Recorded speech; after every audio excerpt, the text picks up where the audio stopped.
to the only podcast that admits they don't know what they are talking. I hope everyone has a ball. This is We Might Know Sports. It's Stefan, Watch it on their punch. Kevin, Gonzaga loses one game and you're threatening him every podcast now. and Corey. No, he starts working out. Now he's a tough guy. I am a tough guy. Oh, he's got that testosterone flowing. Everybody wants to listen to my podcast on fitness. Cold pizza in my mouth.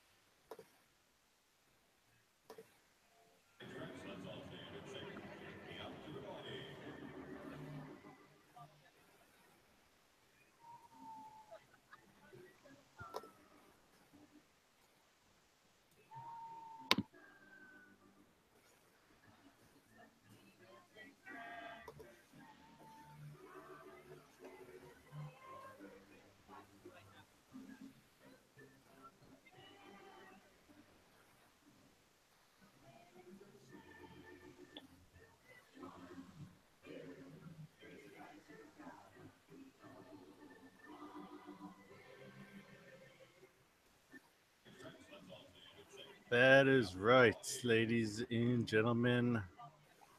I went to a Mariners game, and I'm not ashamed to say it was terrible. This is episode number 24 coming in with a thud. So please be gentle with us. I know Stefan is very prepared for this episode. As As you up. know at the beginning. I'm always prepared. So how was your weekend before I talk about my weekend? How was your weekend, guys? Pretty good. Uneventful. Mr. Stefan, how was your weekend? Oh, it wasn't too bad. It was, I didn't really do too much. Worked, played basketball, Did you win? of course. That was my second game in a row where I got 3 fouls in the first half, so I had to sit out like majority of the second half. Good solid 8 minutes or so. So that's fun. Sounds like it. I mean, although you are supposed to be your team's MVP, aren't you? So No, this is a different team. I don't have to play as an all-star on this team. Well, my weekend was filled with a lot of sun and baseball yesterday. You guys can't see, obviously, and I don't think you want to see my legs, but my knees are sunburned. It hurts a lot. But I think we're going to start a new segment. I'm starting my own segment, I guess. It's called Kevin's Top 5 State. No, it's basically I go to a lot of sports stadiums. I'm going to give you a review. So let's start off with my experience at Safeco. Is it worth the money? I think so. It was $13 last minute per ticket plus $6, so 19 total. And as you could see from that video, the seats were pretty good. Do I want to return? Did I have anything that says no? No, I didn't. It was an enjoyable experience. Stefan, you went on a tour with me a couple of weeks ago. What's your impressions of the stadium without being game functional? I mean, that was the first professional baseball stadium I've ever been in. So it's definitely a lot different than your local or my local Syracuse Chiefs stadium. But I liked it. I mean, it made me want to go watch a game. Just walking around and looking at it and checking it out and stuff. Like, I think it'd be a lot of fun. Corey, have you ever been to a Major League Baseball stadium? Toronto Stadium. I can't recall the name right now, but I went and saw the Blue Jays versus the Angels. I believe it's the Rogers Center, and I've been there, and that one's a cool one to go to as well. It has something similar with Safeco in the fact that it has a roof that can move off the field, or as the tour guide on Stefan and my tour of Safeco said, that it's basically an umbrella because it's exposing the stadium to all the elements, even though It's just protecting it from rain because it rains here in Seattle.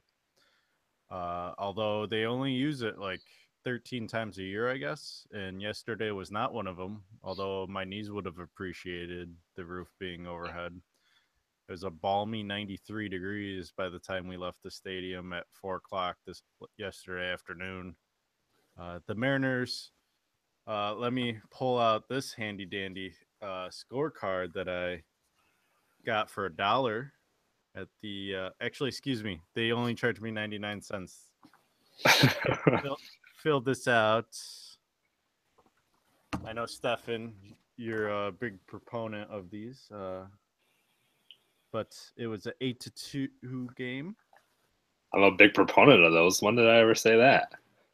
You actually said, "Oh, you're one of those guys." When Oh yeah, about how I watch baseball. I definitely encourage attending if you're in the Seattle area and the Mariners are playing and it's not during rush hour traffic and you can go. I went down. We found parking within 10 minutes and we're in the side of the stadium. So parking wasn't an issue because the Mariners aren't the greatest team. So either are ticket prices. But there is a lot to do in the stadium. It's very kid friendly, and I do recommend visiting for a baseball game or 12. Staying on the Major League Baseball statistics, did you guys check out our fantasy scores? Yes. Stefan? Yeah. I looked the other day and I was beating Corey 4-3. And I was excited. I was like, oh, maybe my team's making a little turnaround here. I was actually going on the app and I was like using the little cheat button, just start all active players. So at least I had active players playing for a change. And then I checked it today and I lost 5-4. So I was kind of disappointed. You almost did the trick, Stefan. I had to do a lot of maneuvering of my players to get a win against you. Right? Yeah. I ended up drawing, I guess you could say, 5-5 against the other player in the league who is the fact checker who hasn't checked our facts in forever. And I faced Corey this week. Battle of first and second and third and fourth. So that'll be interesting to see how that turns out.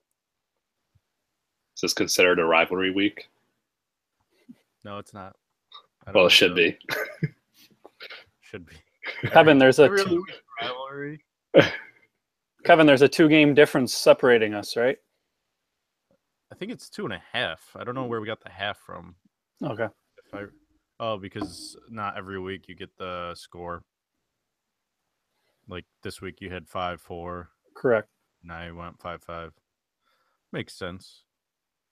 And then just a brief look at the MLB standings this week. The Yankees are tied with the Red Sox in the AL East for first, with Tampa Bay at their heels, 2.5 back.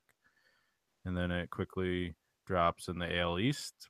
Minnesota Twins are leading a half game over Cleveland, and the Houston Astros, who I saw beat Seattle yesterday, are ahead of pretty much everyone in the West by at least 13 games. So I'm feeling confident that unless Houston blows it in the second half of the season, that Houston's going to win the AL West. In the National League, the Washington Nationals are ahead by 9 games over Atlanta. Milwaukee is leading the NL Central by a game and a half over the Cubs, who have been struggling in the last 2 weeks. And the Dodgers are leading the NL West by 2.5 over the Arizona Diamondbacks, who are playing right now. With that being said, Corey, is Aaron Judge having the greatest rookie year ever? I think he's on pace to. Who would you put as the current greatest rookie season ever? My pick would be Mike Trout. In his rookie year, he had 30 home runs. He batted .326, and he hit 83 RBIs. Right now, let's say it's about halfway through the season. It's actually a little less. Aaron Judge is on pace to bat. Let's say his batting average dips a little because right now he's batting 332, but he would bat, let's say 300. He would have 52 home runs and 118 RBIs if he continued at this tear. Some other notable players like Barry Bonds, he had 16 homers. He only batted 223, and he had 48 RBIs. Babe Ruth had 4 homers, batted 315, had 20 RBIs. Hank Aaron had 13 homers, batted 280, and had 69 RBIs. Those are probably the 3 greatest sluggers ever, and Aaron Judge is blowing them away. So I think it's pretty interesting. I think we're seeing something pretty special right now. So I wanted to bring it up. So I didn't realize this was for batters. Maybe I did my research a little different. I think Steven Strasburg had the best pitching rookie year. I mean, he threw a 1 point. We got the stats right here. 1.50 in his first full season for the Nationals. I mean, did you get a chance to see him when he was on the Sky Chiefs? I did not. I mean, him and Bryce Harper are kind of the reason why the Nationals are doing so well right now in the NL West. Yeah, I have Harper's rookie year. He had 22 homers, he batted 270, and he had 59 RBIs. So I mean, all good rookie years, just Aaron Judge having already 26 homers and 59 RBIs halfway through is impressive. Mark McGwire, for those wondering, has the record as a rookie with 49 home runs. Aaron Judge is on pace for 57, so he would shatter that. And not only would that be big for the Yankees, because Roger Maris and Babe Ruth are the only 2 to ever hit more than 57 for the Yankees. If Aaron Judge did, in fact, do that, that would be impressive. Do you think if he makes the playoffs, that's going to help his cause as like AL? Because I believe the voting doesn't come out until AL championship time. Yeah, I think even though it's supposed to be regular season, I always think those things play a factor in the ultimate decision. I think like the NBA voting on the MVP right now, I think Russell Westbrook's, poor showing could hurt him, although I don't think it should. Whereas James Harden's team played a little better. Stefan, do you have any input on this topic? Do you think Judge is the way to go? As far as as far as offensive rookie. I mean, as long as he keeps up with that pace, I would say definitely, yeah. I mean, he's on your team. He's on your fantasy. Yeah, I know he is. It hasn't helped me too much. Apparently, he's the only one on my team that does shit. So, no, but I mean, he's putting up numbers that usually you see top players put up, and obviously it's only his rookie year, so you can only imagine he's going to get better. I was just going to say, does anyone think this is a fluke, or do we think he's going to be the real deal? I think he's going to be the real deal. I mean, it's not like pitching where the batter has no idea what he's going to expect. He's able to take what the pitcher has already shown that he's doing, and he's making it his own, I guess. I'm trying to put it in a different way, but he's basically, batters are a lot different than pitchers in my mind, because pitchers, they have a couple pitches, they can learn a couple pitches as they progress in the majors, but for the most part, they have those like 2 pitches that they go to, and it's a different strategy when you're a batter because you don't know, you just have an idea of what the pitcher can do, and you study that and you take that to your advantage. So if he's able to do that without, I don't know. It's just, I think you'll start to see him, and I see him getting a contract extension from the Yankees, who are often throwing money at things that shouldn't get money at. And for once, this is going to work out in their favor. I will make mention that he's already up over 80 strikeouts. That number has been increasing over the last month. So as long as that doesn't get too out of control, I think he will continue on a tear. And we could see a pretty great rookie season. I don't know of any other rookie right now that would take that title from him of Rookie of the Year. I think, well, it would be a different, I won't even say that. On the NL, you have Cody Bellinger for the Dodgers, who's having a hell of a year.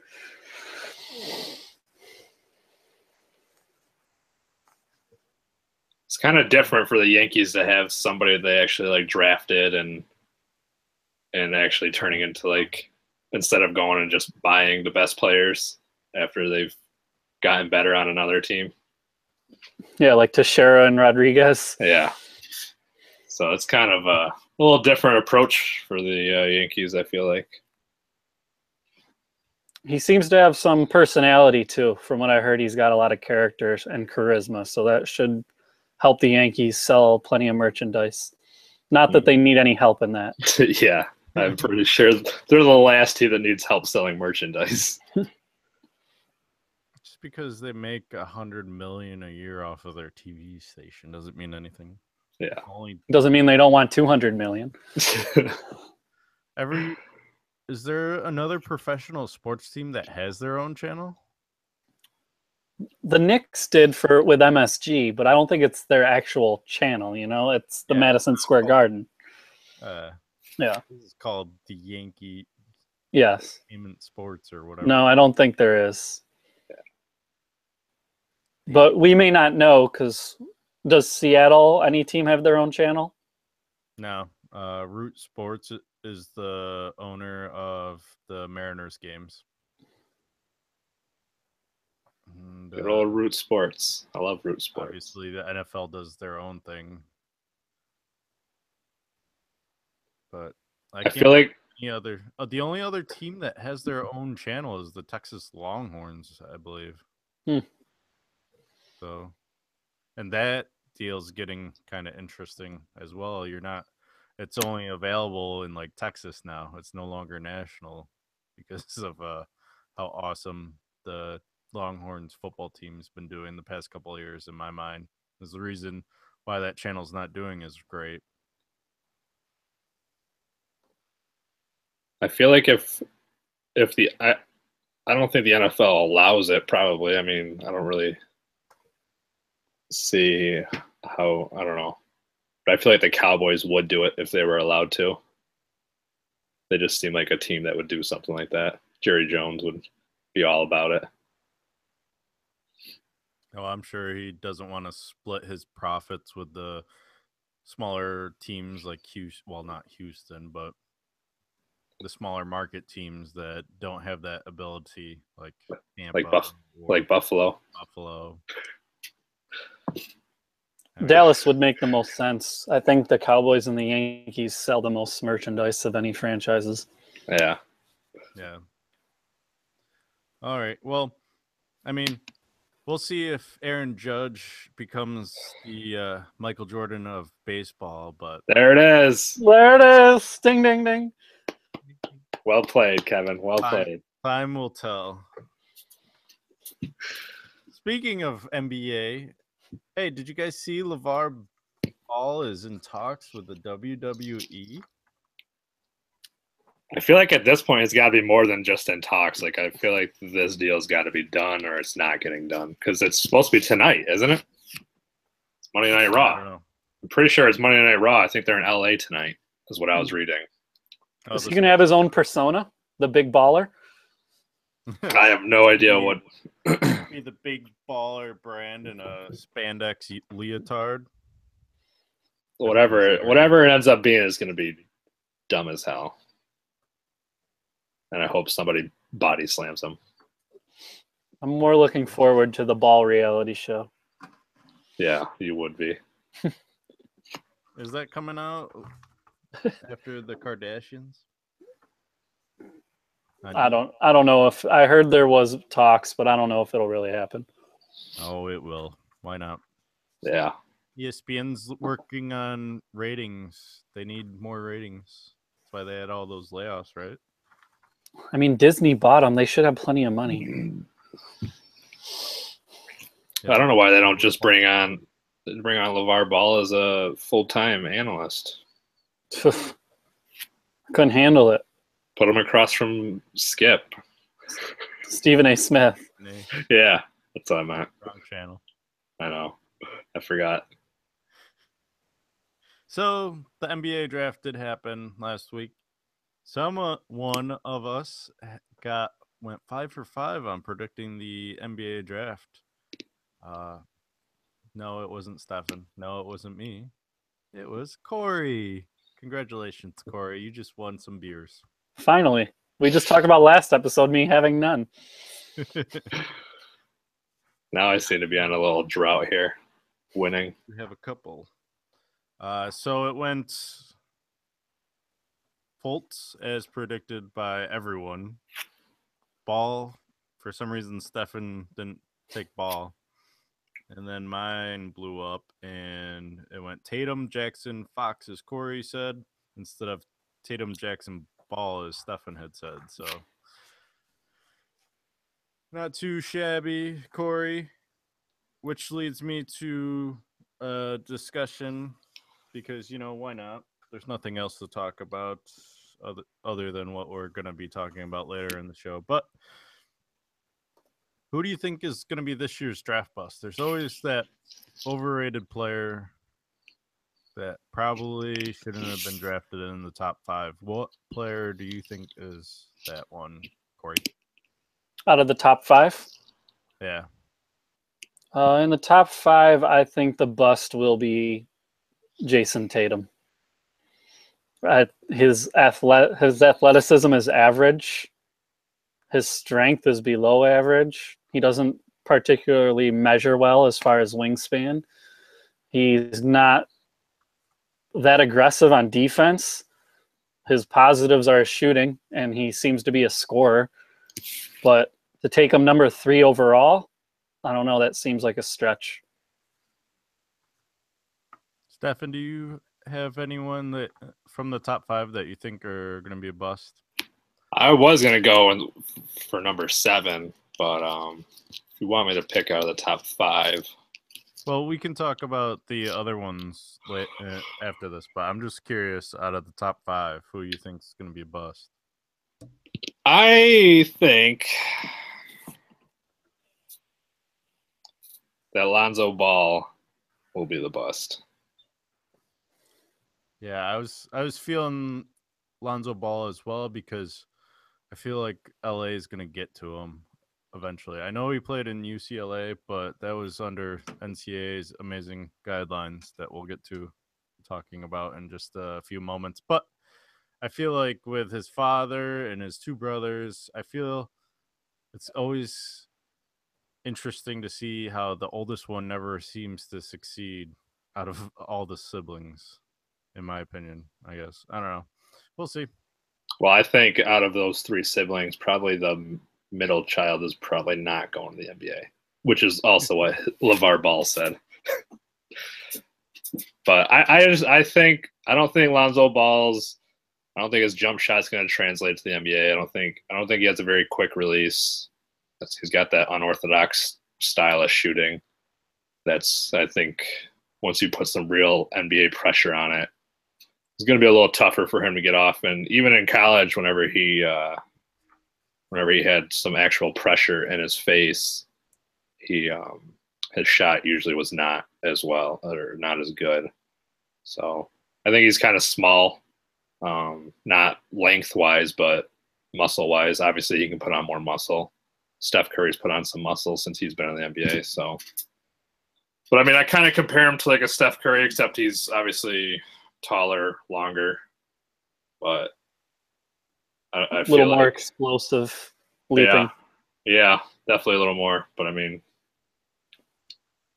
he's kind of got the same body type as far as like muscle wise. I feel like The only thing I could see him not being a bust is if he learns to control the game well. I mean, he's a very good passer. If he can get into that point guard, which I feel like he did for a lot of the season, and it probably hurt his team more than helped them whenever he was just more of a distributor, because I felt like at UCLA he should have been trying to score more.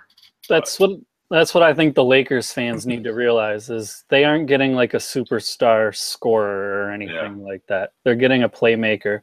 That's kind of reminds me of when the Galaxy got Beckham and everyone was like, oh my gosh, we have David Beckham. He's going to score so many goals. But real soccer fans knew he wasn't ever a scorer.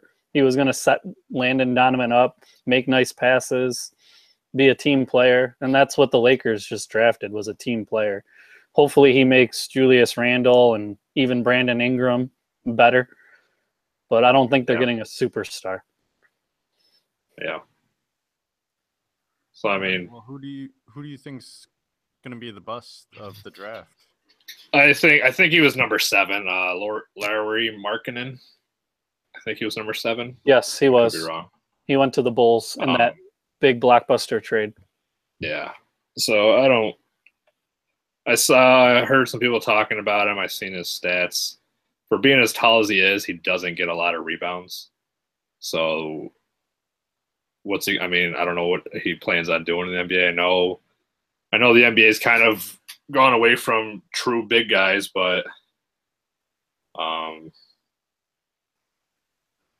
unless he could be a knockdown shooter, which he is a good shooter, I feel like he's not gonna translate. Unless he turns into like a Dirk Nowitzki, I guess, maybe. Which I don't think he'll turn into that. My pick for bust was a similar thought, because I went with the other shooter in the draft, Malik Monk. He went to the Hornets, which are Michael Jordan, ding, ding, ding, is famously known for having poor picks, such as Kid Gilchrist. He hasn't really panned out. More famously, maybe Adam Morrison. I was going to say, talk about his most famous one. Malik Monk is only 6'3". And he's a shooting guard, so he's really undersized. He's another player who has no strength. He's skin and bones. He only weighs 185 pounds. And I thought his shot selection in college was horrific. Just sometimes he'd get hot and then he became unstoppable. But again, he's only 6'3". In college, that's not, or in the pros, 6'3" shooting guard isn't really going to pan out. Yeah. I think my overall draft bust is going to go with the Tyler Lydon, because he got drafted in the first round for some reason. I thought he should have stayed, and he goes, 23? Ended up getting traded to Denver already. He's already been traded once now. And just going to continue the line of first-round busts from Syracuse. But Syracuse just doesn't have good products coming out of there. That's all. It's because they have 0 player development, and that's a whole nother argument. All right, so who do we think is going to be the rookie of the year out of this group? I picked Dennis Smith Jr. on the Mavericks. I thought that was a steal. He's the most athletic player in the draft. He had a 48-inch vertical. He's 6'2", 190. Some say he's closer to 200, so he's built. He's ready to go. He has good vision, and I already think he's got a good coach in Rick Carlisle. He's already going to have some leadership with Dirk Nowitzki. You have Harrison Barnes, who's a young up-and-coming star. I just think everything fits for him, and it should be, as long as he can stay healthy, this should be smooth sailing for him. See, I feel like, he's not going to be, you think he's going to be starting? Yeah, I think he's better than Yogi Ferrell. Yes. I don't know about that. You like Yogi in that spot right now? Yeah. Well, don't you think they drafted him? Yeah, but I don't think they drafted him to plug him in right away. Maybe by the end of the year he might be starting, but I don't think he starts day one, in my opinion. I guess we'll see, right? Time will tell. Yes, I will. I'm going to go with a dark horse here. One Mr. DJ Wilson, drafted by the Bucks. Why not? The deer. That's a big dark horse. I liked him. I like him. I watched him. I know play you did. You college. picked Michigan in the Final Four. Yeah, and it almost worked out for me, but they fell a little short. Like his shorts. He's a solid player. I don't care what you say about his shorts. I think he's got a lot of energy. He's got a good shot. He's athletic. I think he'll get some playing time there in Milwaukee. I know you just got on me about starting, and there's no way DJ Wilson starts. Yeah, he will. Over who? What do you mean over who? His position is the Greek Freak. He's not starting over him. No, it's not. It's not his position. What is he going to play? He's going to play power forward.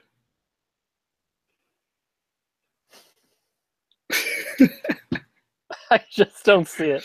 You don't even have to start to win Rookie of the Year, so it don't matter. He has to somehow find a spot over Jabari Parker, the Greek Freak, Chris Middleton, John Henson, and I don't even know who Malcolm Brogdon is their point guard. He's not getting a spot over any of them. Okay. We'll see. Okay. You guys want my pick? No, we don't even care about your pick. We're still debating. No. Go ahead. It's gonna be Tyler. Tatum. Tyler Lydon's the bust and the Rookie of the Year. Yeah, because he's gonna get traded away to the Knicks, and then he's gonna make the Knicks a playoff contender. No, I think Jason Tatum. After everything Corey told me last week, I'm gonna go with his gut. He said he was the best player in the draft, so he's gonna be the best player in the league rookie-wise next year. So,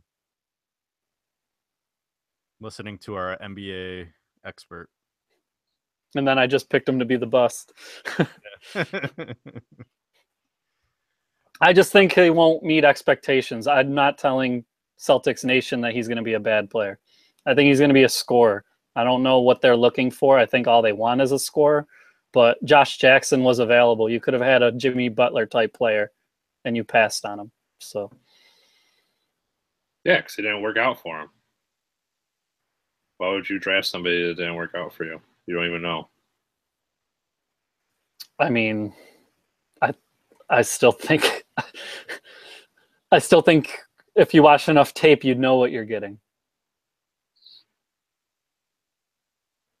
I guess we'll say. All right. Now on to today's debate. Today's debate subject: should college basketball, or not basketball, but just college athletes in general, be paid?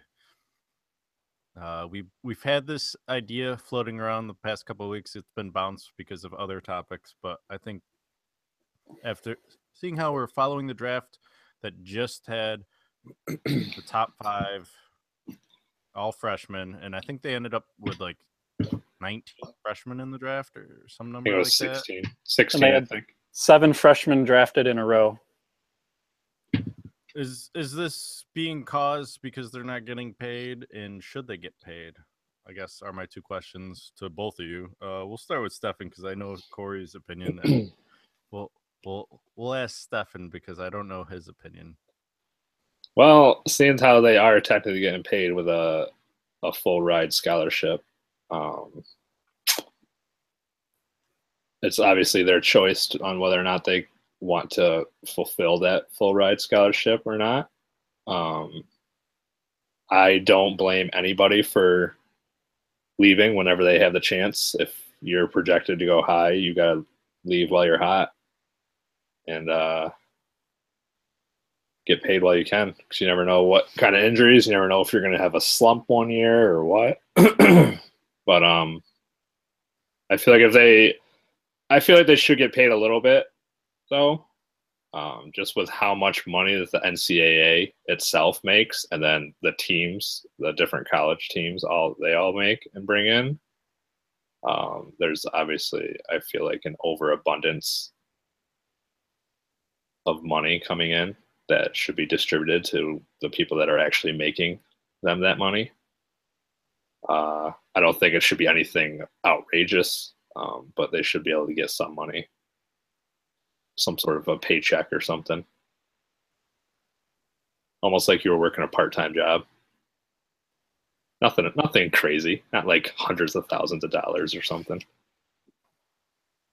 It's my opinion. All right, and Corey? My opinion is they're already getting paid. They get paid. Go to school. Take advantage of it. Get an education. Though I don't even think there should be the one and done rule.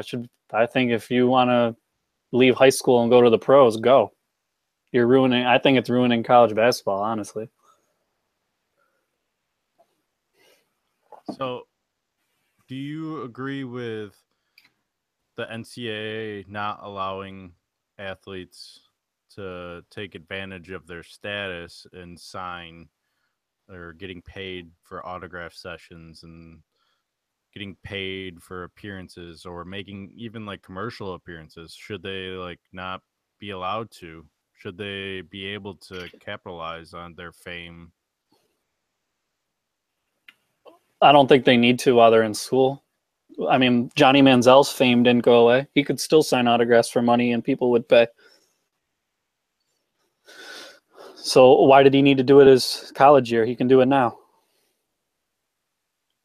Because he needed the money to buy his 30 rack of Keystone Light to go party. He didn't need that money. We all know college kids are getting paid under the table by the schools anyways. You don't know that. Yeah. Ask Reggie Bush. He's without a Heisman. Ask a lot of football players, college football players, what they do in their off season.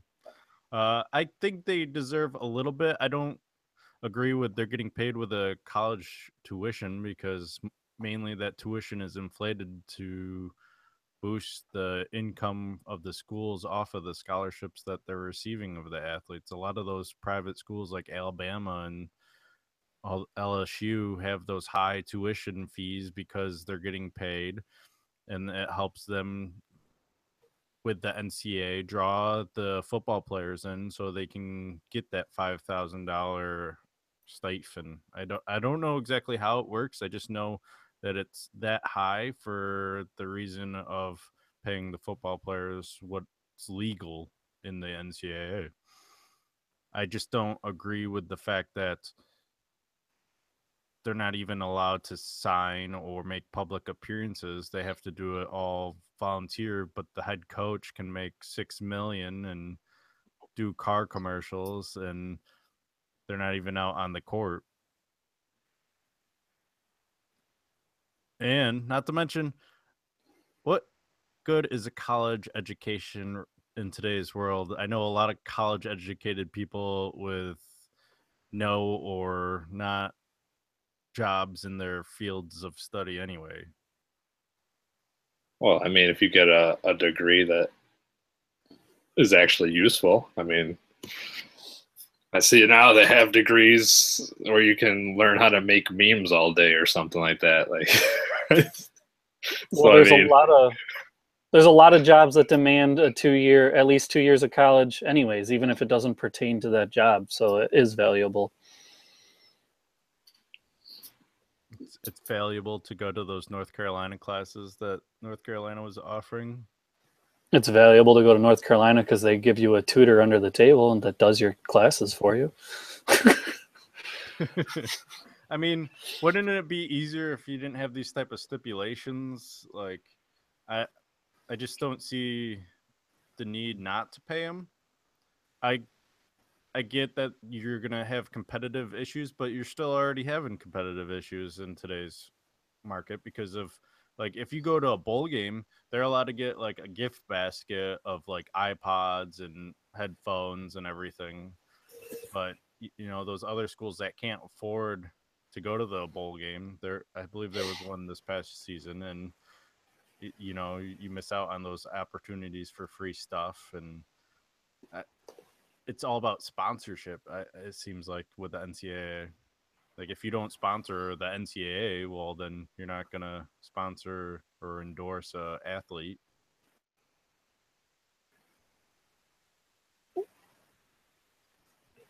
How do we all feel about the NCAA saying they're a nonprofit organization? Yeah, that's bullshit. If you go into a stadium during the NCAA tournament, it is all blacked out. Any ad that isn't involved with the NCAA directly. I know I've been to a couple Sweet 16s in Syracuse where basically they took down the ads or covered them up with black curtains, so all you could see is Coke and all those fun sponsors that we get bombarded with during March Madness. Yeah, they're definitely bringing in a lot of money, and I don't know where it's all going, except in people's pockets. And if an athlete gets hurt outside of a sporting event, they're not covered by the school's insurance. And this is where the term student athlete comes in, where if you're getting paid at a job, you get insurance. Well, at least in today's market right now, before bills are passed and everything. But I find it funny that they call them student athletes because of a court case, I believe 30 years ago, where an athlete sued to get his insurance money, and they didn't give it to him because he wasn't technically a worker, so they couldn't give it to him. And I mean, I know some schools step up and honor scholarships after athletes get hurt, but there are schools that don't. And I think it's a two-way street. If you're committing to school, you're planning on going there, I think the school should be committed to that student athlete, as they like to refer to them as. Yeah, I mean, I don't. I mean, that's why I don't really blame any athletes for leaving early when they have the chance. I mean, you got to get your money. I mean, anytime something comes up, your career ends. You just missed out on all that money that you could have had, and there's no way to. It's not like you can take out an insurance policy. Just think, like, I don't know.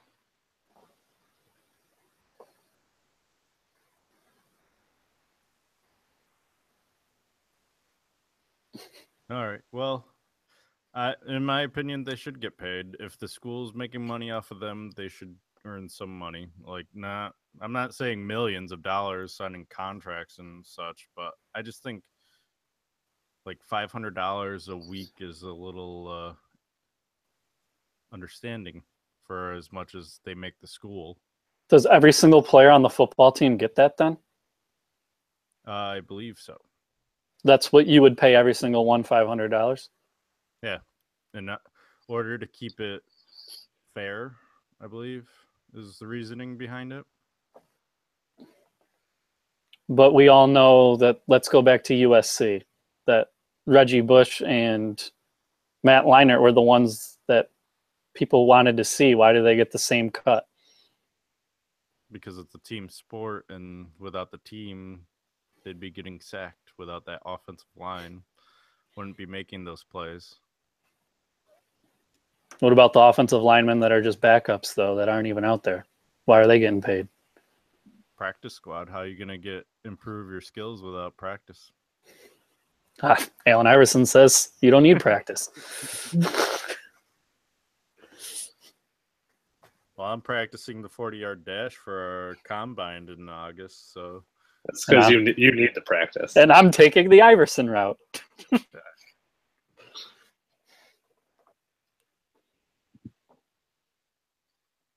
I don't know. It was an interesting topic, and I think everyone has a different opinion. Mine just happens to be the right one. That's all I got to say about that. No. All right. Let's move on to some NASCAR talk. Corey, I got a text in the middle of my Mariners game that I was enjoying that I made a good pick. Did you want to talk about the race while I pull up the standings? Sure. Sonoma was the first road course of the season. Road courses, normally IndyCar drivers do well there because that's essentially all IndyCar drivers race on. So surprisingly, even though none of us picked her, Danica Patrick had a good race.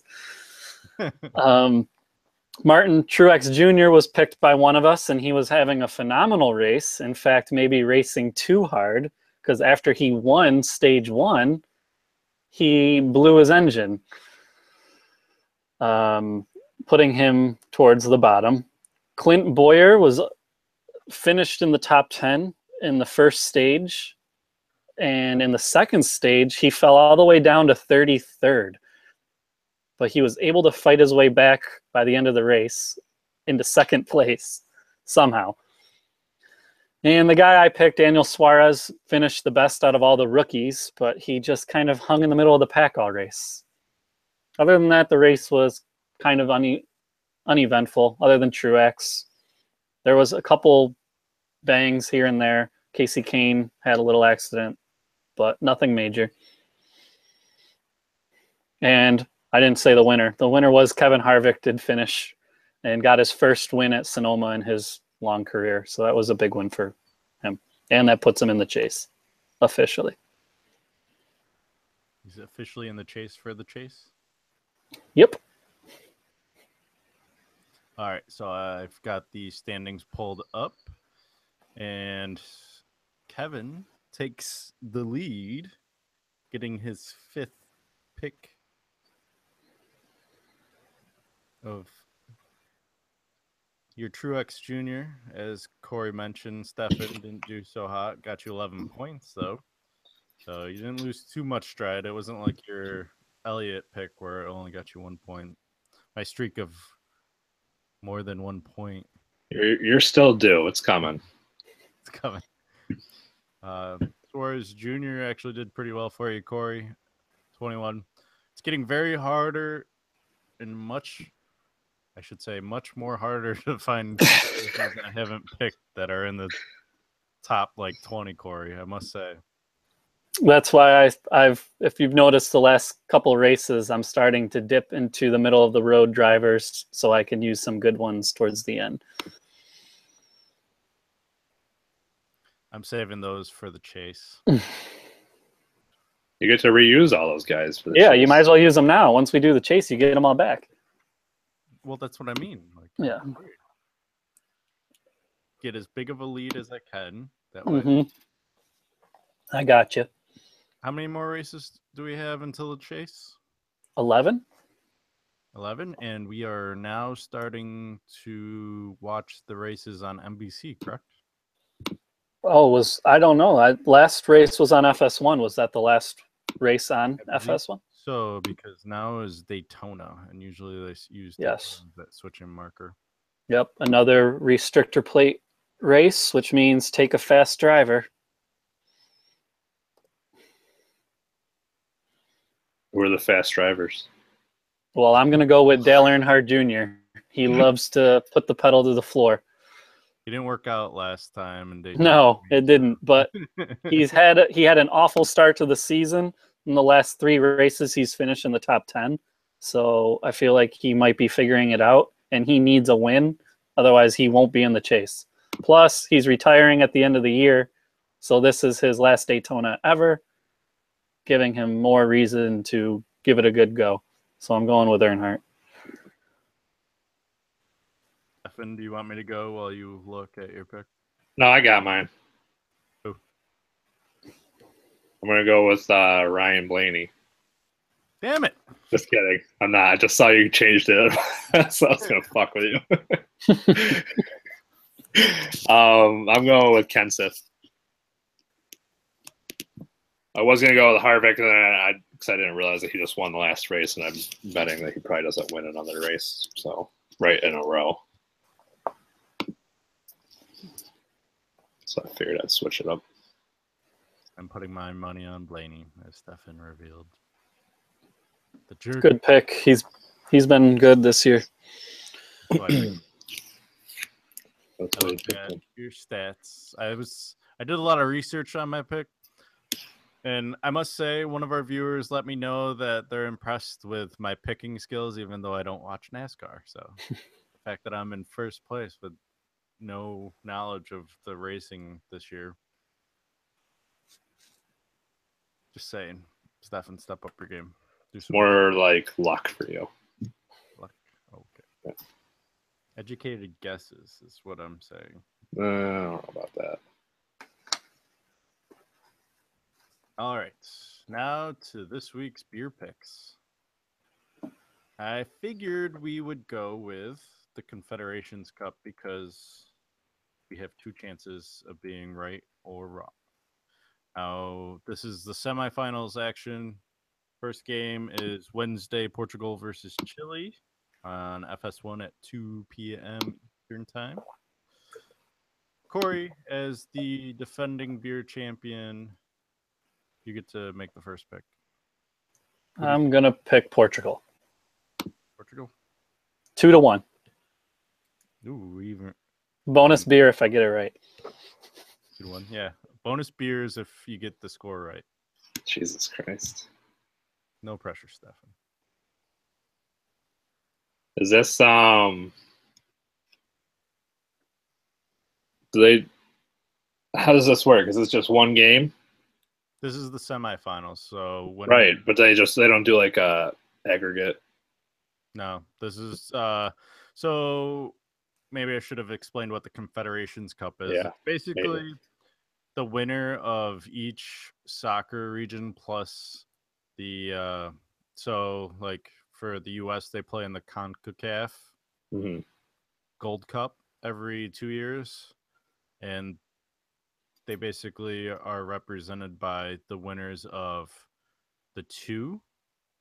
So this year it was Mexico because the US won in 2013 and Mexico won in 2015, so they had a playoff.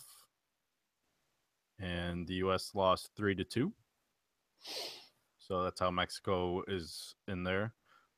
We'll make predictions on them next. And basically it's supposed to be a test run for the World Cup sites for next year because it's being played in Russia right now, with the host being that 8th team since there's 7 regions. So they played a group stage, 2 group stages, or 2 different groups played 3 games against each other. Top 2 teams advanced to the semis.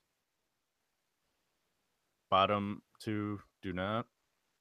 And then finals, I believe, are after July 4th. Don't quote me. I didn't look that far in advance. So, Stefan, who do you think's going to win? Portugal or Chile? Portugal 2-0. I will go the opposite route and go Chile 2-1. I liked Chile last year in the Gold Cup, or not Gold Cup, Copa America tournament. I believe they came up just short, but I believe they'll pull it out in this game. Plus, I don't like Ronaldo. That's the only reason I think Portugal will win. And then Thursday, Germany. The Germans are playing against the Mexicans. I put FS2 in the notes. Apparently, it's on FS1 too. I don't know. I didn't quite understand what Fox is putting out on their website. So, So, Corey, since you went first, I'll go first this time, and I'm gonna go Germany 3-1. Stefan, since I'm you gonna went second. Germany 1-0. And Corey. I'm going to go Germany as well, but 3-love. All right, so we'll see if that comes true. This isn't fucking tennis, first off. But I'm getting excited for Wimbledon. When's that start? Early July. It's still another week because I was going to give my Wimbledon predictions, but I will save that for next podcast. I will do some research so we can have a good talking about. Stefan, do your notes. Do 'em. Stefan likes tennis. He'll actually have some insight to some of the players. Okay. Yeah. In other MLS news, or soccer news, I should say, the MLS is still going on, including a rivalry match between Portland and Seattle that ended last night in an Which I watched. result. You watched? It Stefan was on ESPN. Yeah, Stefan stopped watching. Yeah, I thought it was over. It was I was over. pissed. Seattle came back and stole a point from Portland, or basically Portland lost 2 points. Don't worry, Stefan. Portland's still in third place in the Western Conference, so That's good. but you can never count Seattle out. So what happened? What? When did they score? Because I swear I watched like till like the 85th minute or something. So they score like In the 94th. I was going to say, I think it was in the 92nd, but 94th, yeah. Fucking ridiculous. Was it just like some like breakdown? Like Portland just Basically, the defender from Portland was flat-footed when the Seattle defender Torres, who made the amazing stop in the MLS Cup, but that's last season. We're talking about this season. And crossed it in, and Dempsey's head found it because the Portland defender was flat-footed and couldn't jump high enough to get to the ball and score the goal. So good job to them. It's going to be interesting to see because Seattle's going to be without Morris during the Gold Cup. So he is their leading scorer, tied with many other people. So we'll see what happens. Unfortunately, Corey, your Galaxy lost 2-1 to Sporting KC. They're pitiful this year. Yeah. I mean, this weekend sees, I don't even know who. Why did I put that? I think I put Saturday twice, but they play this Saturday, and then Portland plays Sporting KC, with Seattle getting a well-deserved weekend off. Why is it well-deserved? Actually, I think they might be playing U.S. Open Cup. Yeah, probably. All right. So moving on to our next sport, NFL. What? We're like 60 days away? Not close enough. Let's just say that. But the Raiders re-signed Derek Carr to a nice little contract extension. So nice, it set the record for most highest paid player in the NFL. Wasn't it Flacco that had that honor? Yes. Raven. So After they won the Super Bowl, he got paid. yeah. Wonder if they have the same agent. And for I don't know. Derek Carr's sake, I hope this contract is back end friendly because I guess Nevada has no income tax. I think that they did make it back end friendly because of that reason. I remember hearing something about that. $125 million contract. Who do you think? Wait, who? Joe Flacco wasn't the most recently highest paid. Who had more? Who gets paid more? Andrew Luck. He had the record, and then Derek Carr just beat him. Andrew Luck was making $25 million a year, and 24.9 or so. I don't know. And Derek Carr is now making 25. I'm sorry, Stefan, you are wrong. Joe Flacco at $24.5 million. Carson Palmer's next at 25.12. Kirk Cousins 23.94, and Matt Ryan at 23.7. I don't see one Andrew Luck on here. Okay. I'll look for him, but he's down the line. He's at like 14 at 19.4 million. Maybe he's got a back end contract too. I forgot that franchise tag and that they keep doing with Kirk Cousins is paying him so much money. Mm-hmm. Yeah, I'm not talking about how much he's making this year. I'm looking right here, and it says Andrew Luck, 5 years, $122 million. Average salary, $24.5 million. So yeah, it must be back end heavy. Yeah. But So- looking at the rankings, the first non-quarterback is Von Miller at 7.4 million this coming year, I don't think anyone would disagree with that, him getting that. with Sue being 19.1 at 15. I think some people would disagree with Sue getting that. I mean, so. But who do we think is next? Which quarterback do you think is going to be the next biggest paycheck? There's a bunch of players coming up that are going to be renegotiating their contracts. Is Tom Brady one of them? No, he's not. Tom Brady would take less money anyways. Tom Brady needs to get paid, damn it. He already is, isn't he? He doesn't care.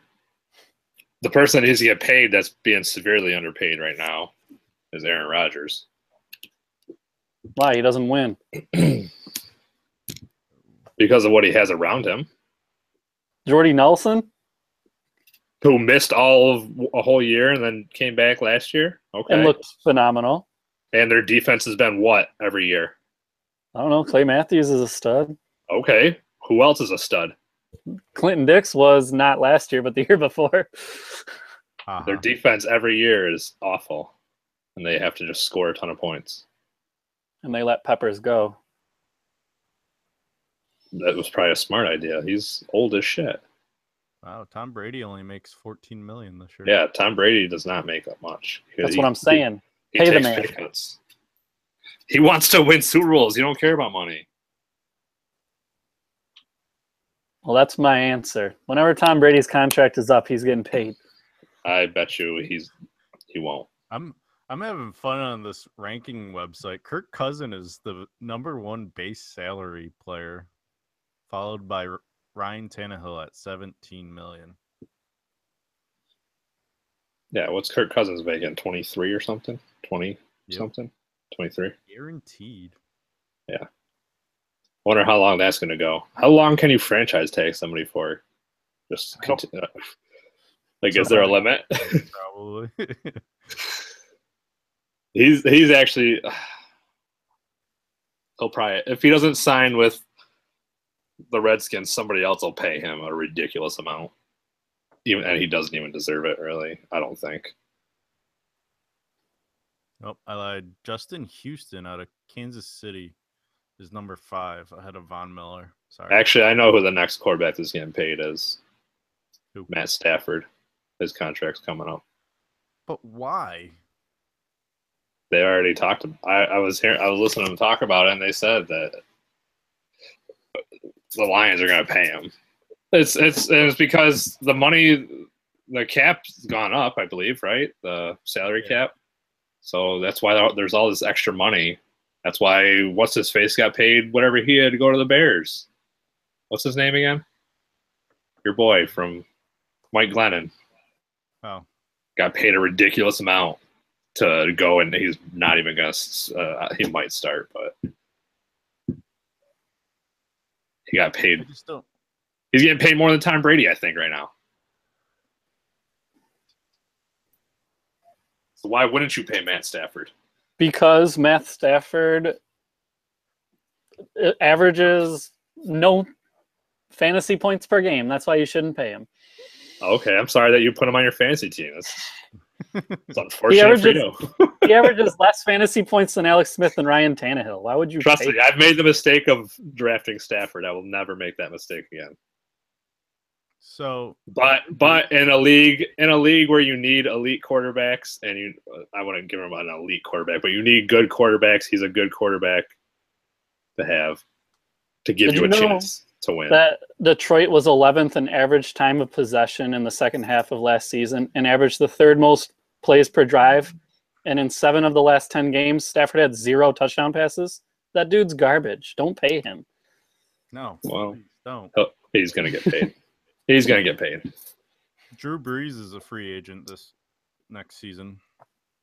Does he retire, or do you think the Saints re-sign him, or does he go Joe Montana route and play for the Kansas City Chiefs or something? Drew Brees is going to stick with Sean Payton. They're butt buddies. Jeez. Wow. Shots fired at Drew Brees. They just got Adrian Peterson. They're trying to open up the run game, keep Drew Brees alive and healthy for a few more years. Sam Bradford also going to be a free agent after the season.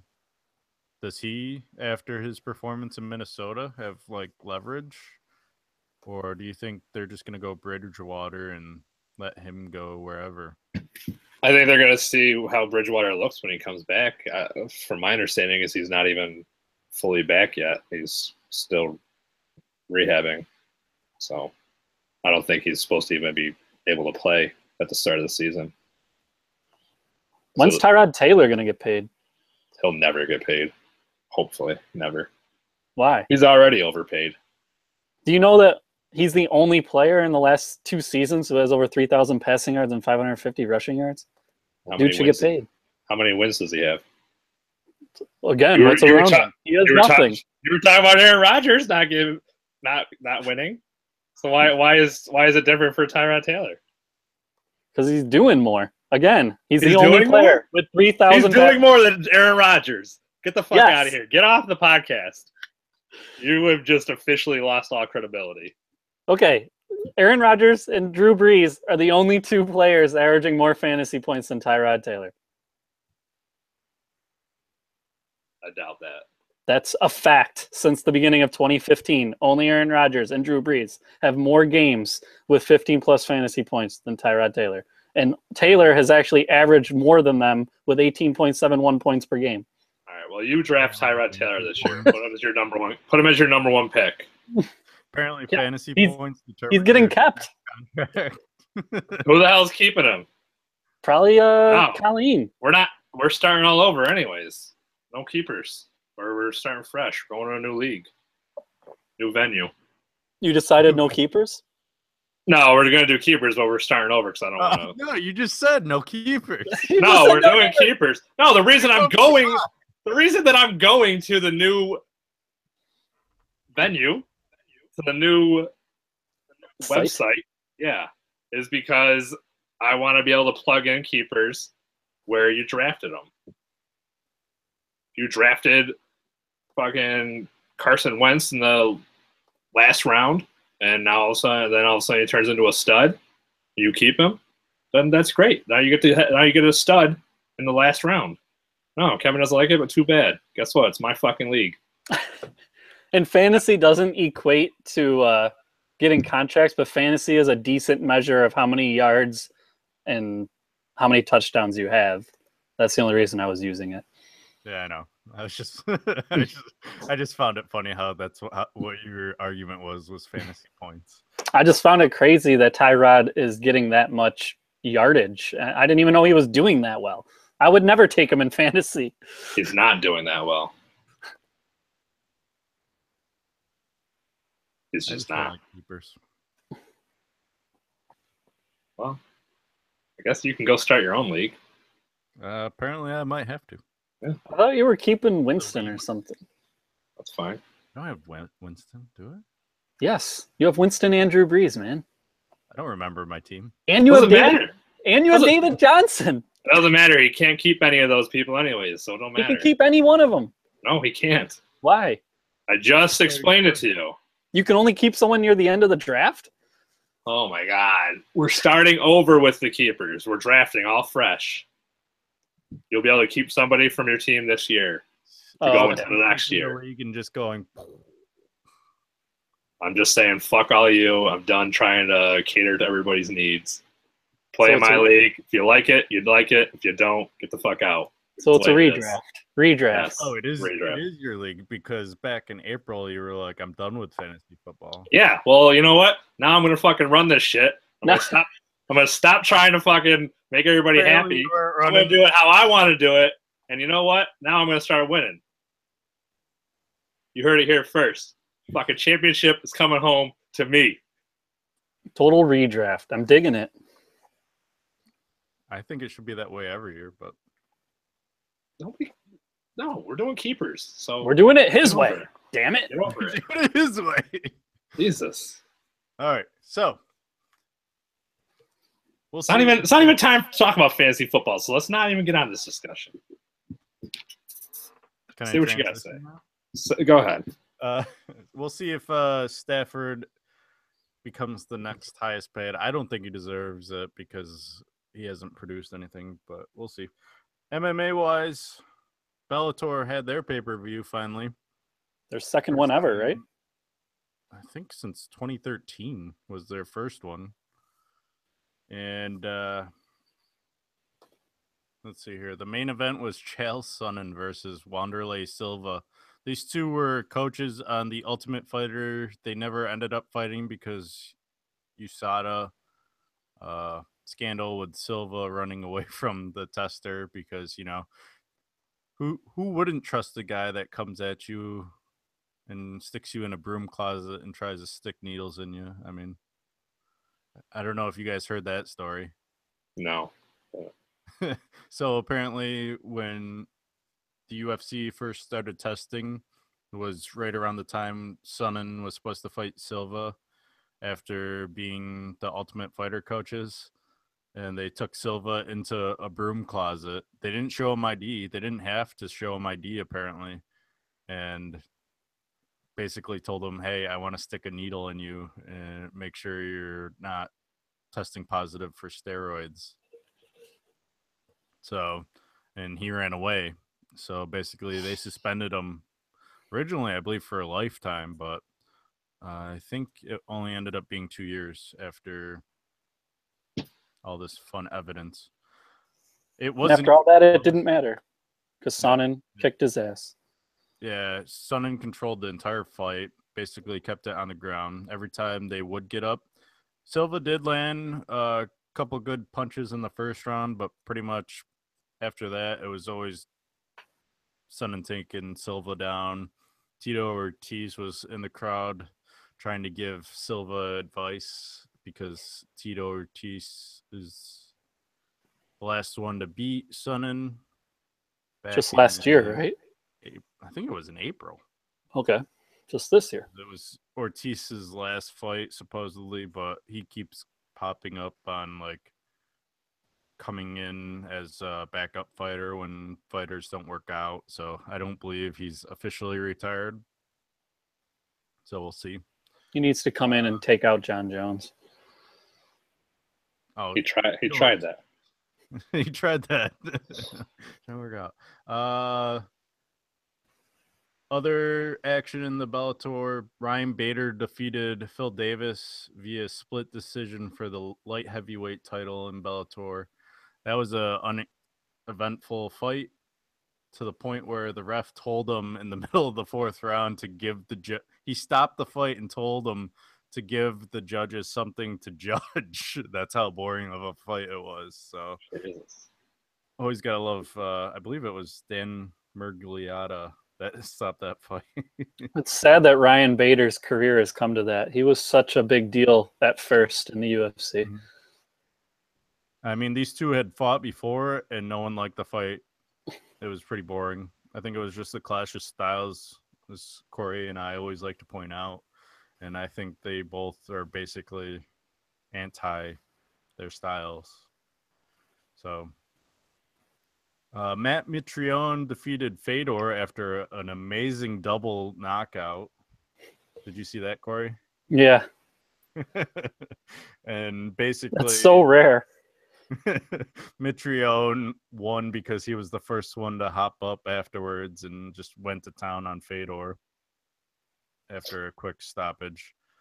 And then the other fight I heard was a good one, and I ended up watching, was Brent Primus, a relative unknown, defeated Michael Chandler, two-time defending lightweight champion, with a doctor's stoppage after Chandler rolled his ankle in the middle of the first round. was kind of interesting at first. I thought we were going to have another what the fuck New York, get your shit together moment, but they made the right call and declared Primus the winner because the ref originally stopped the fight saying, you know, we need to have him checked out, but if you're stopping him in the middle of a round, the fight's over. No matter what. I mean, it's not like an eye poke. Nothing illegal happened, so there should have been no stoppage to begin with for the doctor to come in. But I must say, I did not like Primus. He gave an interesting fight interview afterwards, saying he will do it again. But the entire time, like after the fight, he kept going, "Woo! Woo!" Like every 2 minutes, like just like I don't know. He wasn't exciting to me. In fact, I actually thought Chandler was, before they stopped the fight, was going to make a comeback because after he rolled his ankle, he could barely stand on it, but he still tagged Primus a couple times. So I think if they do this rematch, I see Chandler winning. Did you catch that fight, Corey? No. Well, I definitely recommend checking out it's only like a minute long too. So Did you catch the Heather Hardy's MMA debut? I did not. She's a big deal in the boxing world, probably goes down as one of the greatest of all time. She was 20-0 as a boxer. She chose to move on to MMA, kind of following in the footsteps of Holly Holm. And in her debut, she won with a TKO over Alice Yeager in the 3rd round in what was basically a slugfest. And there was a lot of blood due to a headbutt early on in the round. So both the women were just soaked in blood, just going toe-to-toe. It was exciting until Heather Hardy did finally catch her, dropping her, and ultimately winning the fight. But it was pretty cool. I was happy for her. It's just the beginning for her. Hopefully she can find some good MMA trainers and make a career for herself. And that was in Bellator, correct? Correct. Yeah, so I think Bellator needs that because the women's division is doing quite well in the UFC. So it's good to hear that there's some young talent for Bellator. I don't like the fact that they're doing the pay-per-view. I think the fact that their brand is, a lot of their fights are on Spike TV. I think it should stay that way. Mm-hmm. I mean, granted, the pay-per-view for HD was $49.95. I couldn't find the buy numbers, but it says it hit 200,000. And the company says that they count that as a major success for them. I read the article where they said that would be a success. So, but they were hoping for like 300,000. Yeah. So it'll be interesting to see. They're saying that they will be doing another pay-per-view, but this one was pretty stacked. They had 3 title fights, I believe. And I don't know. I didn't get it because I don't know a lot of the fighters.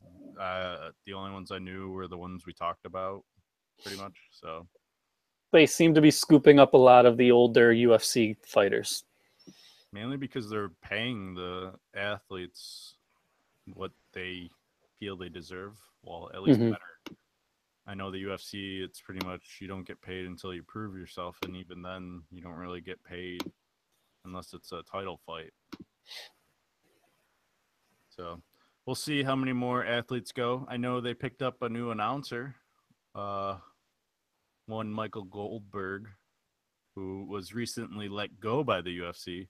So it's kind of interesting to see how many former UFC personnel as well, because they also have this Stitch, who was the cut man for the UFC for a long time before the Reebok deal went down. So it's kind of interesting how this is turning into, like, Bellator is no longer like the minor leagues, I guess you could say. It's turning into what the UFC used to be. Yeah, I'm happy that there's someone out there actually giving the UFC a run, making MMA competitive. And hopefully they don't get bought out like the UFC seems to do with their competitor. I mean, Bellator is basically Viacom, which is why they're on Spike TV. Mm-hmm. So they have the money to compete, and I don't see them changing or going away from that anytime soon. Yeah, I don't see it like a WEC situation where UFC did ultimately buy them out, but so we'll see. Also, there was a UFC fight last night in Oklahoma City. I caught the main event. Did you? Well, let's talk about that last then. BJ Penn got his fifth straight decision. Well, not fifth straight decision, but fifth straight loss by decision, unanimous. Come on, BJ, just retire already. Like, what do you have to prove? Like, I mean, at this point, you just need to stop for the sake of yourself because you're only hurting yourself. It seems like. And his legacy. Is anyone going to call him an all-time great anymore? I think that's kind of why they threw him on this card was because other than the main event, there was nothing really. I mean, there was Johnny Hendricks, but he missed weight and then got destroyed By the Barbarian. by the Barbarian. I do have the video of the main event. Let me pull that up. But Get Stefan's opinion on this real quick. yeah, What? we're gonna Sorry, need an opinion on this. Are you working on sleeping. your top 5? Sorry, I was sleeping. You're working on your top 5.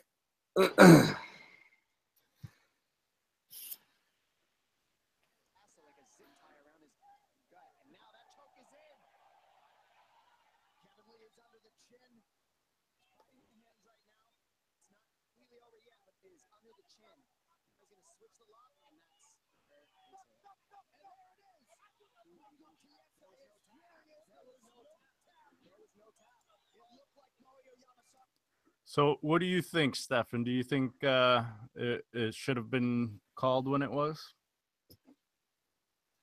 So did he tap out? I couldn't really tell. He didn't tap. He didn't tap. So There that was no just tap. that was just the ref deciding that for him. The ref thought that he like went still for a second, but he was totally with it. So Mhm. because he wasn't fighting back for a split second, it was called in that split second. Right. Yeah, no, I think And he pops right back up. yeah. As soon as it's not like he went to sleep. Right. Yeah, usually if you go to sleep, you're not getting right up like that. Mhm. So yeah, that was definitely premature. Premature calling. And Yamasaki's been having some issues this year, as well as in past years. But this year he seems to be making a lot of mistakes. And Dana White called him out, saying that he needs to focus less on the heart shape, or I believe it was fucking heart shape that he always does for the cameras. He always does this like post-fight thing or before fight thing, and needs to worry about the match more than anything. So, and then Michael Chiesa, I don't know, whatever. We know. I think it's Chessa, yeah. Chessa. Yeah, it's Chessa. Said that he needs to go into a hole and never come out of it and stop focusing on the heart thing as well. So we'll see if the UFC keeps him reffing or does whatever they got to do to make sure he doesn't ref, because he has had a lot of bad decisions this year, and this is just adding to another line of long incidents. So I think it was premature, though. I know Michael in his post-fight interview sat there and said that he was actually looking up at the replay or the scoreboard to see where Lee's arm was and how much time he had left. He saw he had 30 seconds left, and I think that's kind of why he went into the form he went. I think he was trying to like figure out how he can stay awake for 30 seconds. So we'll see if that rematch happens as well. I know Kevin Lee. This fight was highly anticipated because they got into a fight during their summer fight announcement a couple months ago when they also announced the Jones Cormier fight. It was kind of overshadowed by the Jones Cormier incident backstage, but so there's some bad blood, but Kevin Lee tried to be a good sportsman and shake his hand, and Chessa kind of just shook him off. A lot of people thought he was a poor sport, but I believe it was justified. It was in the heat of the moment. I think he was upset. Yeah. So I don't consider him a bad sportsman. I just think, like you said, heat of the moment.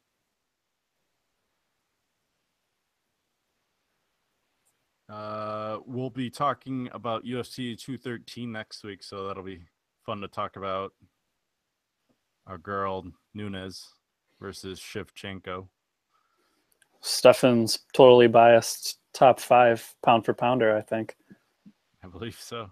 Yep. She was. I think she was number 5. Correct. Do we have a top 5 from you this week, Stefan? No. Boycotting it this week. You're holding out on all the fans. We don't have enough time for it. We still got like 8 topics to go through in 3 minutes. So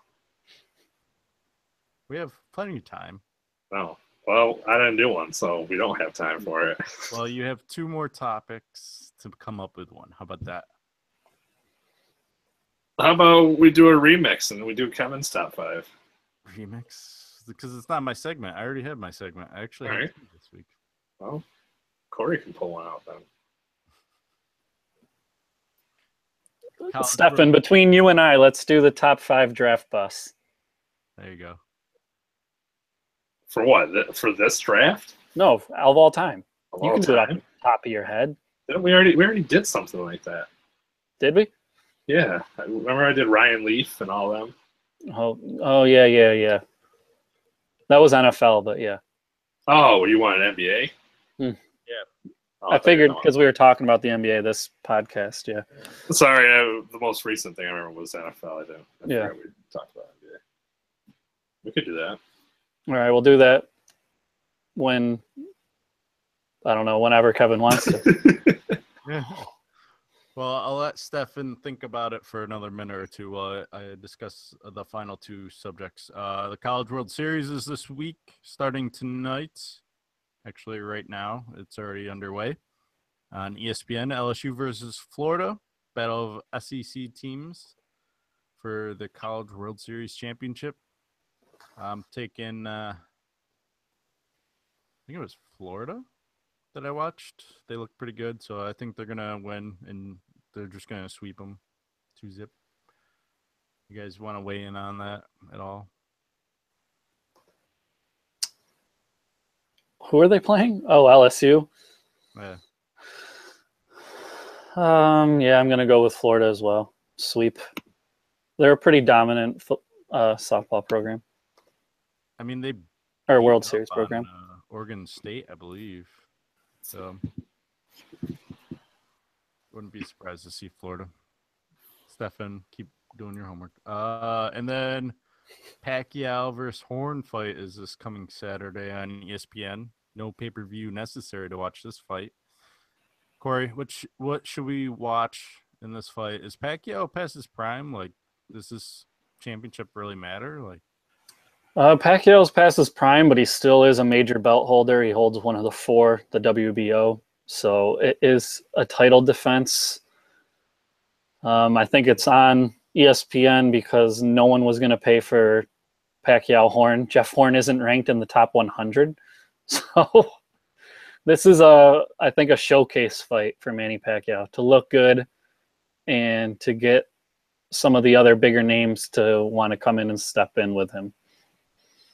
Get him some votes for whatever Congress he runs for. Yeah. I think at the same time, Bob Arum, the promoter, is trying to introduce Jeff Horn to the American public and maybe trying to turn him into a star. He's a big deal over in Australia, a hard puncher, but he's kind of slow-footed and not very quick. So Manny Pacquiao should be able to dart in and out and pepper him with punches, probably stopping it early. Try and watch that for you this weekend. All right. That leads us to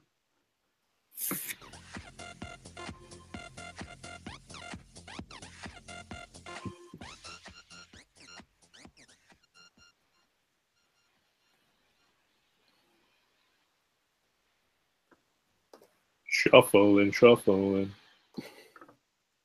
You want me to go first, Stefan? Yeah, you can go first. All right. At number 5, I'm going to go with a more recent one, Greg Oden, taking number 1 over Kevin Durant.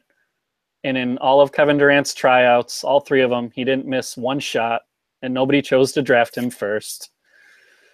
We all know the story of Greg Oden. He was a college superstar, blew out his knees, didn't have much of an NBA career, tried to make a comeback, then beat his girlfriend. So that gave him some more negative publicity, and his career kind of derailed from there. So as far as a number 1 pick, I would say that was a huge bust. Portland's known for that. You could probably do a top 5 Portland bust, but I'll let you take number 4.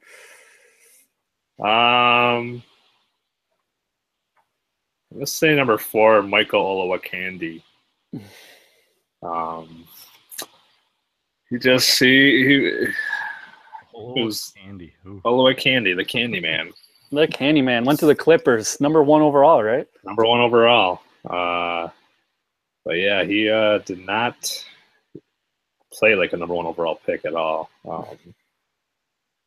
People that were selected he was selected before.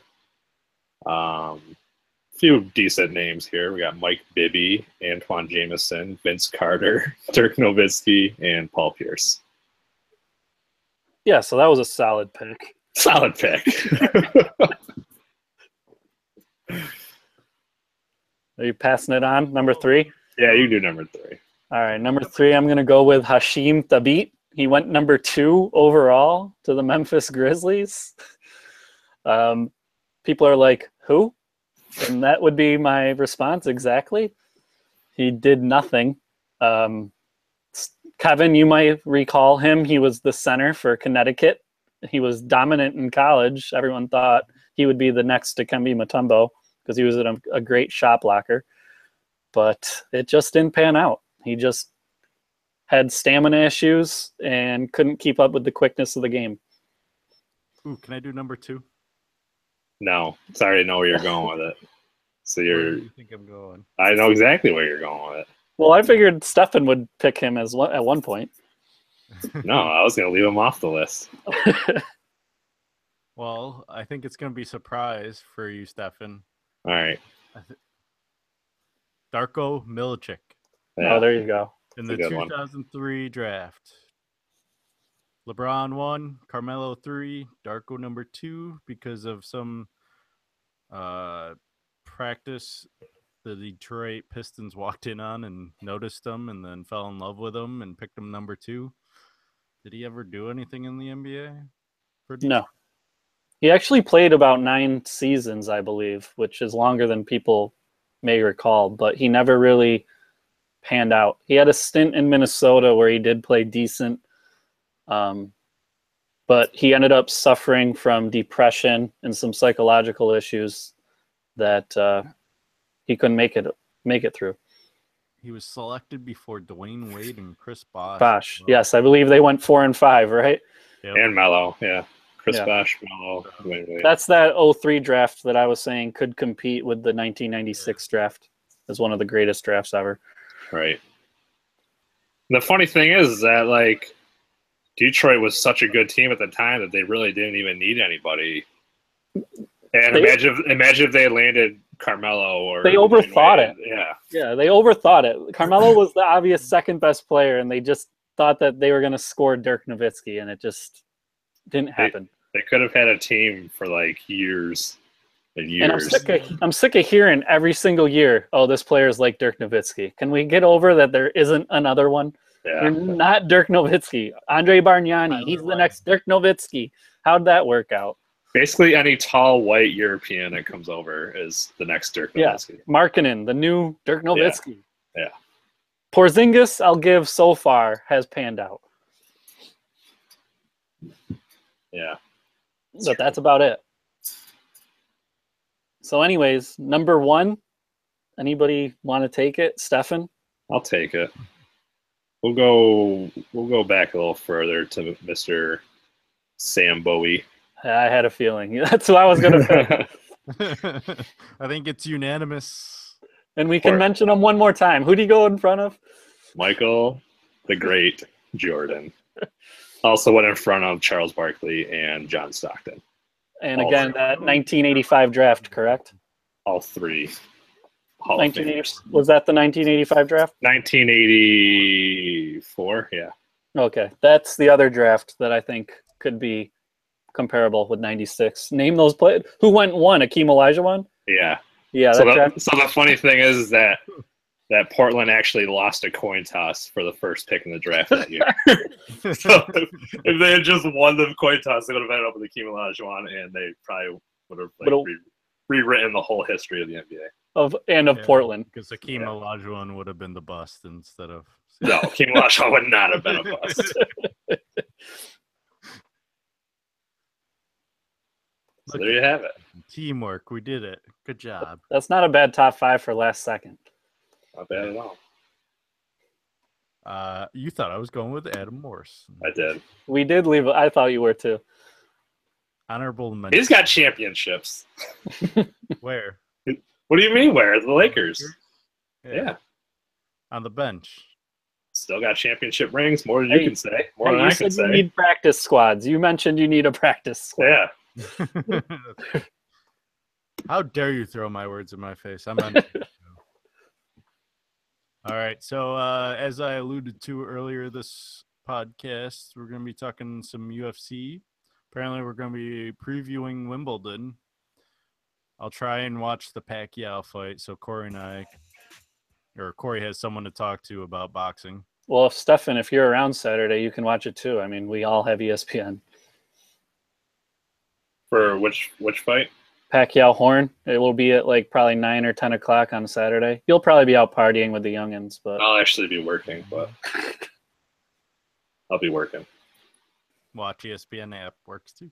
I think that's it. You guys got anything else you want to add? No. Nope. That's it. I'm excited for fantasy football. Yeah, I think we all are. I think we went on a side tangent there for a little bit. I can't wait for August and our special guests so I can hash some stuff out and work through Stefan's issue of being commissioner. Apparently, all of a sudden, he's in charge again. It's nice to hear that. So. Now it's turning into a straight dictatorship, too. I'm digging it. Start canceling trades you don't like. You can just call me Fidel. Call me Fidel. I'm fine. I'm just glad I don't have to step up and take charge because it's what you were saying earlier. We can talk actually off the air. Never mind. Too right, private. It's for upcoming shows, probably. Episode 25, same time, same place, same networks. Facebook streams seem to go well again. It seemed to stay up at least. Oh, I do have one thing to say. Are we gonna ever have a last time on we might know sports from you again? Yeah, we will. I will not probably be here next Monday. Oh, so I'll bring someone on and UFC 230. There you go. And make sure you do Wimbledon research then. Wimbledon research, yes. I got to do Wimbledon research? No, you won't be there. It doesn't matter. Oh. We just have to record your best of your top 5. I might be able to call in. Top 5 Wimbledon matches? Hello? Hello? Hello? All right. We'll talk more off air. Thanks for tuning in. Remember, you can always, I forgot to throw out the number today. 425-780-6355 is our text number or phone calls. Make it so that random numbers aren't the only ones calling us, please, or Stefan. Thanks. Think of all the people that probably would have texted us if you would have had the number up.